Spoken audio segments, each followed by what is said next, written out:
Okay, now we know Captain Paul's situation with his positive tests for bowel cancer and the subsequent surgery, and he's now going through chemo and all that. The one thing he keeps saying to us is, I wish I'd done my bowel screening cancer test first up. So the National Bowel Screening Kit is here. This is what it looks like. Captain Paul's wishes is for everyone to do this test and to not throw it in a drawer, stick it in a cupboard or throw it in the bin, but to actually get it done. So I'll show you how simple the test is and we'll go through. Now, if you've ever thought that this test may be difficult or dirty or mucky or scary or anything like that, you've obviously never read the brochure. So all you can do is pull out this brochure. So in the test kit you get that. You get your toilet liner, which is this thing. You get 2 of these because you have to do 2 samples of your poo. So 2 of those liners. So that's the liner that goes into the toilet bowl once you've done a wee, that collects your sample of poo.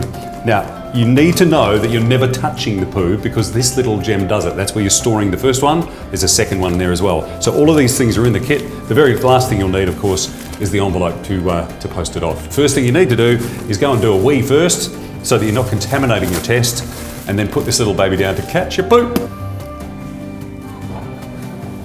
Sorry about that. Here's my poo.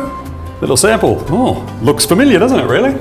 Okay, it's an M&M, never mind. But basically that's what you've done. You're taking that out, it might be a little bit wet, but that's your poo liner there. Pretend your poo is here, just use your imagination. So what we'll do is we'll mush up this little Smartie, so we'll show you exactly what to do once you've got your little test kit, which is one of those little suckers there that you're going to be posting off. Oh, hang on, I've dropped my poo. Okay, as you can see, we've mushed up the Smartie poo right there, the M&M, but that's all you need. It's pretty much the size of a grain of rice. And you're definitely not touching any poop. It's not like you're grabbing a handful of stool off the mat. So there you go. So you've got about that much, maybe just a little bit more than that. And what you've done is sort of gone back and forward across the stool to get the best sample, because what you're trying to find out if there's any fecal blood. So there you go. So all you're doing then, you're not touching it in any way, nothing mucky about it, and then you're clipping that down like that. And that's your first sample that you've taken, and then you're putting all your details along there so we know it's you. It's then as simple as putting that in the fridge. So that can go in the fridge for a day or so, and if it's the same day or the next day, you're just repeating the procedure. So make sure you do a wee first so you're not contaminating your result.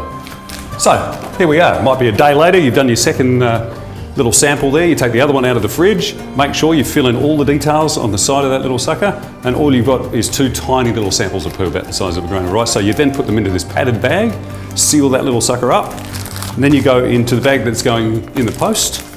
So you pop that in there. As we've said, it is so easy, and this is the thing that Captain Paul has said to us. He goes, I just wish I'd done that test when I got it at 50 and then another one at 54. He goes, he wouldn't be in the place that he's in right now, but if one person, at least one person more, because the stats just aren't good enough, especially here in WA, of people returning their tests, then it's best not to pop it in the mailbox, but to go to the actual post office and hand it over, because then it's spending less time perhaps in a hot letterbox. So that'll be very cool. Take care of that. That's as easy as it is. And then you wait to get that letter a week or 2 or 3 later that says you're all clear, no fecal blood showing, and you get the thumbs up. It's as simple as that. Good luck.